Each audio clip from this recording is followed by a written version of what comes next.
Bonjour, bienvenue dans un nouveau numéro de Tram en commun, exceptionnellement dans les studios d'RTC Télé Liège. Pourquoi? Parce que sur ce grand mur d'images derrière moi, on va projeter les images réalisées par la société liégeoise Misis, ces images 3D qui permettent de se rendre compte à quoi va ressembler la ville de Liège avec son tram lorsqu'il sera là en 2023. Et on va commenter ces images avec Daniel Boden, qui est architecte urbaniste, et puis avec Jean-François Leblanc, Monsieur Mobilité à la ville de Liège. Et donc on va partir tout de suite dans le sens Sclessin vers Coron-Meuse, et le premier arrêt que l'on va faire, ce sera justement à Sclessin. On a la création d'un nouveau rond-point au niveau des quais, donc les quais qui viennent depuis le Standard jusqu'au Val-Benoît, et donc nouvelle connexion vers le quartier de Sclessin, mais également pour des quartiers qui ne se sentent peut-être pas concernés par le projet du tram, qui vont l'être aussi. Par exemple, le quartier de Cointe, où des connexions pourront être plus faciles. Moi, ce que j'aime bien dans cette photo, c'est les trésors liégeois, quoi. On a un pont qui fait 18 arcades et qui permet au train de remonter sur les collines.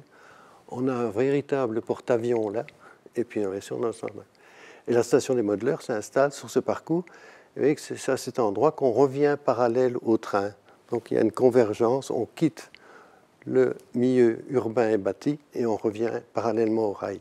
La place Général Le Mans, on le voit, doit accueillir énormément de fonctions. Donc le pari était de pouvoir intégrer l'ensemble des fonctions attendues, avec à la fois du maintien d'une circulation évidemment générale, de stationnement, mais également, on le voit, l'intégration d'accès vers les quais, avec des normes adaptées aux personnes à mobilité réduite, l'abaissement des bordures, les rampes qui permettent à tout un chacun d'aller de manière très confortable et sécurisée vers des quais qui sont communs. Mais le tram a pris l'extérieur de la place, et tandis que les bus sont au milieu.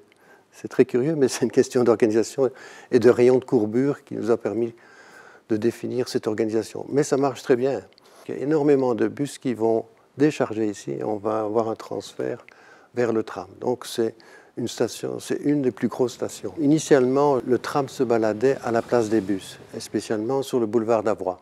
Et on a pensé passer entre les arbres. Et finalement, en mesurant et recontrôlant tout, on s'aperçoit qu'on n'a pas les distances de sécurité entre le tronc et le tram.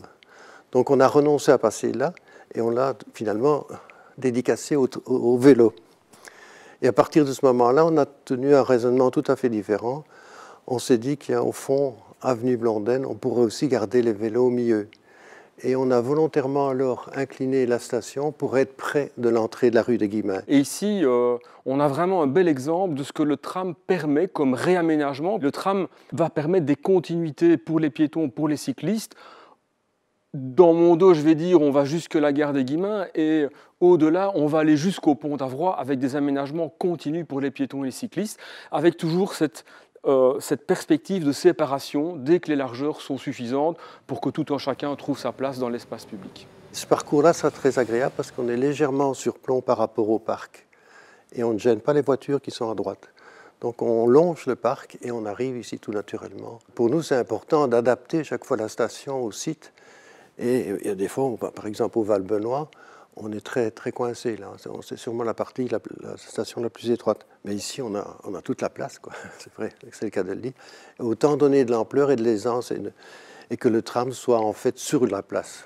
C'est ça, notre souci, c'est toujours de donner l'impression que le tram traverse la place. Depuis l'avenue Rogier, on a une réduction alors qui a été calculée, qui a été légitimée par le fait qu'on a un transport en commun de grande capacité. Et donc oui, une forme d'entonnoir un petit peu, à savoir que plus on arrive vers le centre-ville, plus à un moment on doit redonner des espaces de qualité pour les modes alternatifs à la voiture et les espaces publics pour rendre notre ville toujours un peu plus jolie, agréable.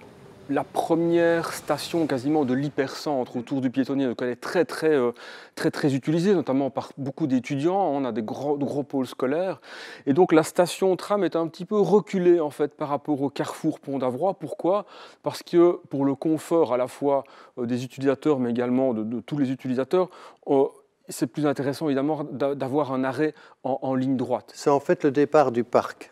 Donc la petite bretelle ici qui va vers la rue Saint-Gilles nous donne le départ pour tout un espace parc. Et on essaye de reconstituer le parc et donner l'impression de parc en profitant de la station. Et vous voyez qu'on va replanter assez bien d'arbres Et on va recréer cette liaison vers le parc d'Avroy. Voilà pour cette visite commentée d'une partie de la ligne du tram, la première moitié que l'on avait envie de vous proposer. La seconde moitié, ce sera évidemment pour une prochaine émission qui nous emmènera jusque Droix. Notamment, c'est là qu'elle se terminera.